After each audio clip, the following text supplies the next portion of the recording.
Pada zaman dahulu kala, di sebuah desa kecil, hidup seorang pemuda bernama Jaka Tarub.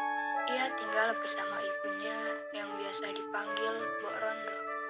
Ayahnya sudah lama meninggal. Sehari-hari, Mbok Rondo dan Jaka Tarub bertani di sawah. Pada pagi hari di tengah tidurnya yang lelap, Jaka Tarub bermimpi mendapatkan seorang istri bidadari yang cantik jelita dari kayangan.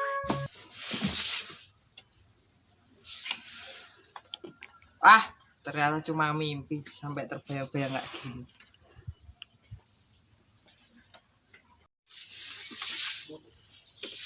Nggak bisa tidur lagi. Saat Jaka Tarub melamun, ibunya tiba-tiba datang. Kamu di sini rupanya.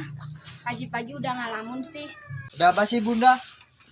Pagi-pagi udah merindukanku. Mana mungkin sih pagi-pagi sudah rinduin kamu.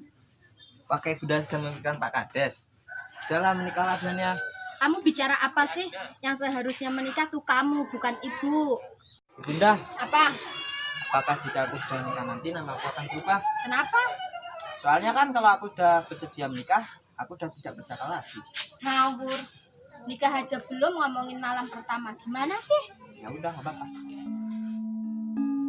Siang hari ketika Mbok Rondo sedang berada di teras rumahnya, tiba-tiba datang Pak Kades menghampirinya. Assalamualaikum.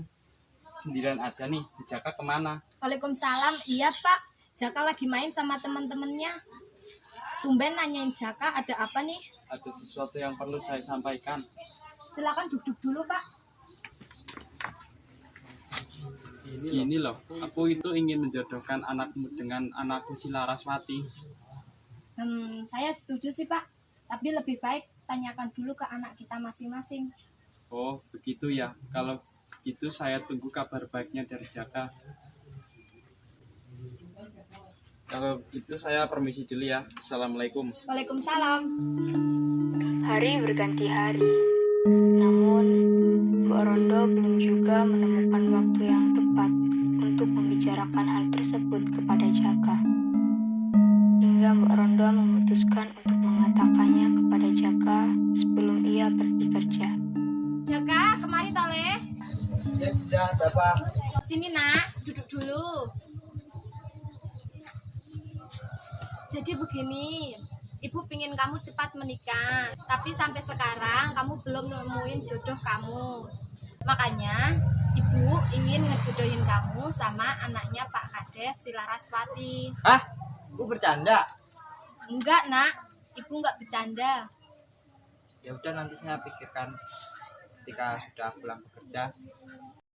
Tanpa pikir panjang, Jaka Tarub pun pergi meninggalkan ibunya bekerja. Cepat pulang ya. Jaka bekerja sebagai kuli proyek di kota bersama teman-temannya. Karena hal itu, ia bisa tidak pulang selama berbulan-bulan. 6 bulan berlalu.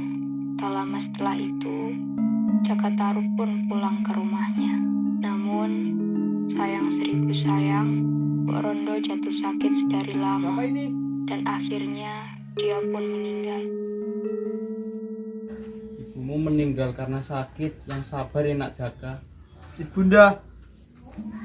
Jaka Tarub sangat sedih, hingga ia menolak seluruh tawaran pekerjaannya dan berdiam diri di rumah selama berbulan-bulan. Ia hanya memikirkan penyesalan. Tiba-tiba Laraswati muncul di hadapannya. Bagaimana keadaanmu Mas? Aku baik-baik saja.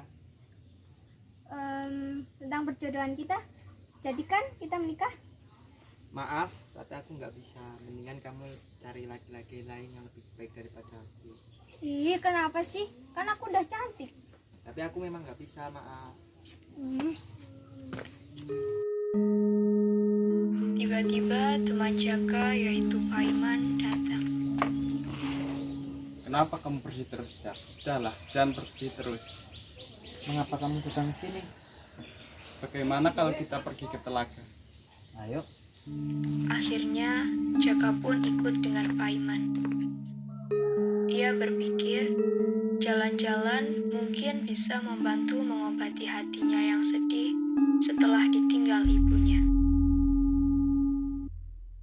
Pada saat yang bersamaan, di kahyangan, ayah bidadari sedang menasehati ketujuh anaknya yang hendak pergi turun ke bumi. Mau kemana anak-anakku? Ketahuilah, di kahyangan ini tidak ada pendudukan wayang maupun pasang malam. Ya ampun, ayah ini ketinggalan zaman banget. Kita ini bidadari modern. Masa kita pergi nonton wayang sama pergi ke pasar malam sih? Iya ayah, kami kan ingin pergi ke bumi kan. Di sana ada air terjun sangat indah. Kami bosan di kayangan terus. Kalian sudah bersiap-siap seperti itu? Kalau ayah tidak menginginkan, kalian mau apa? Tapi aku ingin Menikah. Ingat ya, anak-anak ayah tidak boleh menikah di usia muda. Ya ampun ayah, siapa sih yang mau menikah? Kita ini hanya ingin liburan. Baiklah ayah inginkan. Tapi ada syaratnya. Jangan menikahi manusia bumi dan jangan pulang petang. Jika itu terjadi, jangan harap kalian bisa kembali ke kahyangan. Baik ayah.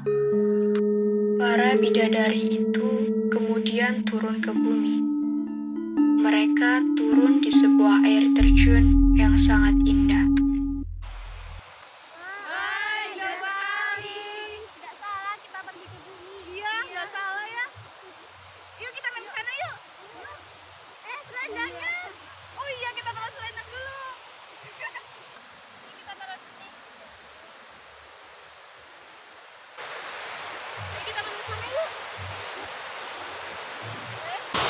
Kan, sebenarnya aku kemarin pernah bermimpi itu punya istri bidadari. Apakah bisa jadi kenyataan ya? Wah, siapa tahu tuh. Nama kau kan Jakatar. Hahaha.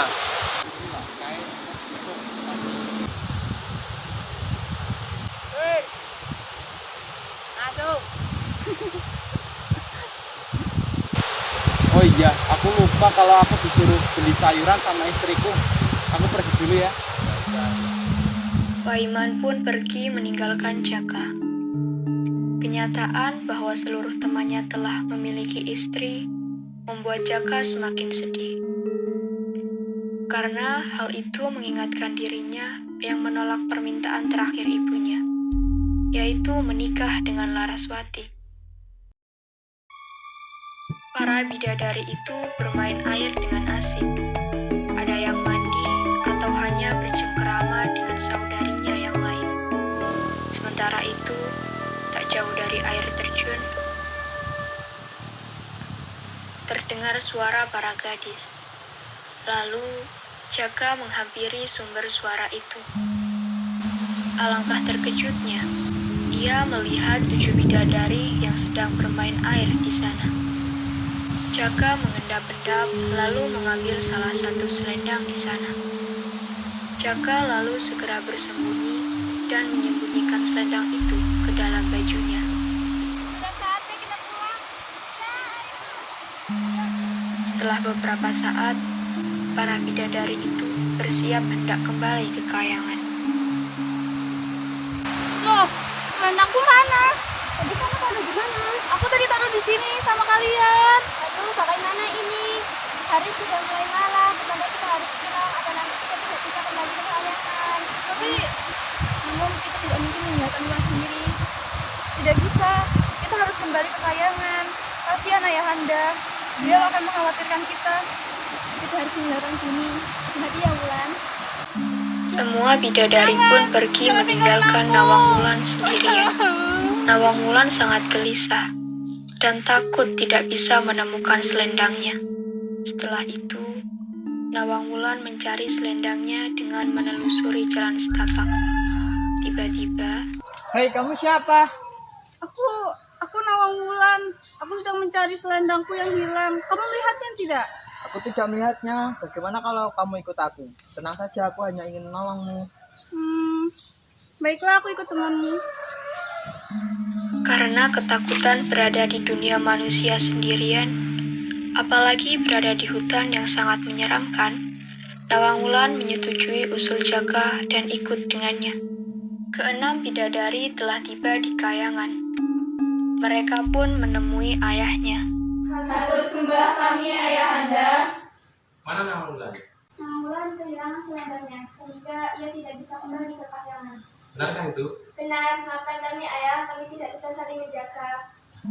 Setelah berjalan jauh, akhirnya mereka sampai di depan rumah Jaka. Di rumah ini kamu tinggal sama siapa? sendiri, buku dalam meninggal.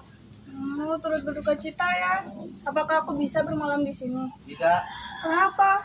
karena pria dan wanita tidak bisa tinggal satu atap. Jika kamu ingin bermalam di sini, bisa menikah denganku. Jika tidak, kamu bisa tidur di hutan sendirian. Tapi aku nggak mau tidur di hutan. Ya udah deh, kita nikah. Ayo. Setelah menikah dengan Nawang Wulan, Jaka Tarub hidup bahagia. Nawang Wulan pun telah melupakan selendangnya dan bertekad untuk tetap di bumi menjadi istri Jaka Tarub. Bu, lihat deh itu si Jaka. Kok bisa ya dapat istri secantik itu? Ketemu di mana coba? Lah iya bener Bu, padahal kemarin baru saja dia menolak perjodohan Pak Kades. Gak mau ya anak Pak Kades dan keluarga miskin itu. Ah daripada ngomongin begitu, mending kita ngomongin arisan minggu depan. Yuk.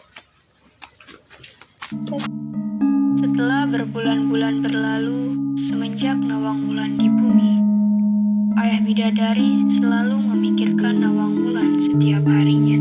Gimana Nawang Wulan? Anakku yang satu ini tidak pulang lama sekali. Semoga kamu cepat pulang, Nak. Keesokan harinya, datanglah teman-teman Jaka Tarub, yaitu Pak Ijo dan Pak Iman. Bro, apa kabar? Baik bro. Iya nih, semenjak punya istri cantik kerjaannya di rumah mulu. Pasti baik dong. Baiklah bro. BTW, kenalin dong istrimu yang cantik itu. Buat apa sih bro? Kok kamu nggak pernah cerita sih dapat istri cantik itu dari mana? Sebenarnya istriku itu bidadari bro. Hah? Bidadari? Iya serius.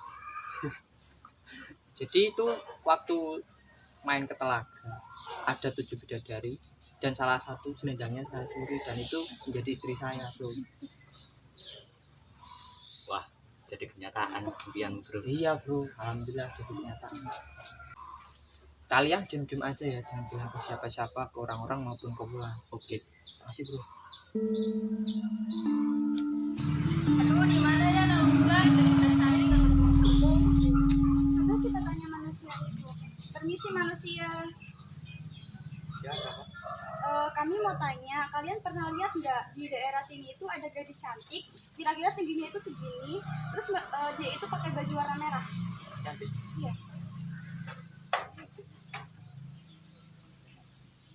Kayaknya kita tahu deh. Ayo, ikut kita.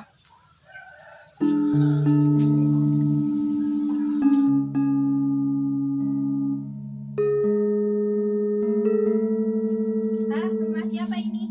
Ini rumahnya si Jaka dan istrinya. Mungkin istrinya adalah orang yang kalian cari. Sementara itu, Nawang Wulan terkejut menemukan selendang miliknya berada di tempat yang selama ini dilarang dibuka. Mas Jaka, apa ini maksudnya? Ini selendang aku kan? Tenang dulu lah, aku bisa jelasin. Cukup, aku nggak bisa dengerin jelasan kamu. Kita sudahi pernikahan ini. Bisa jelasin aku. Nggak bisa. Kakak kenapa di sini? Kamu kenapa di sini? Dia siapa? Aku suaminya.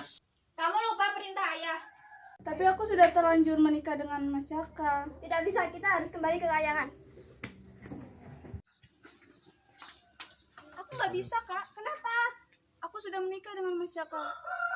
Apakah kamu tidak tahu ayah sudah meninggal? Tapi aku sudah melanggar perjanjian. Jadi aku harus tinggal di sini dengan Mas Jaka. Ya sudah, kamu di sini baik-baik. Makasih kak. Iya. Hati-hati di jalan. Iya, sampai jumpa.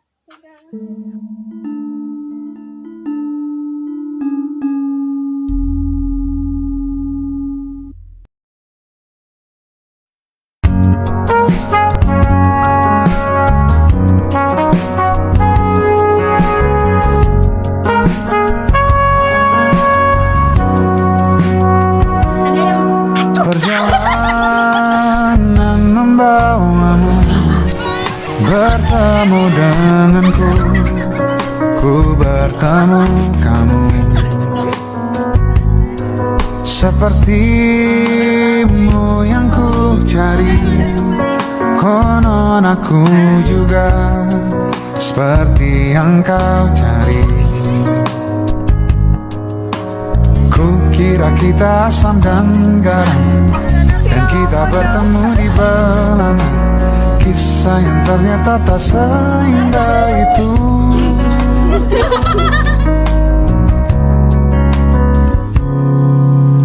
Kukira kita akan bersama, begitu banyak yang sama, latarmu dan latarku. Kukira takkan ada kendala, kukira ini kan mudah kalau aku jadi kita. Kasih sayangmu membekas, badanku kini sudah tidak istimewa. Oh, kamu Entah apa maksud dunia tentang ujung cerita kita tak bersama. Semoga rindu ini menghilang, konon katanya waktu sembuhkan. Akan adakah lagi yang sepertimu? Kukira kita akan bersama, begitu banyak yang sama, latarmu dan latarku.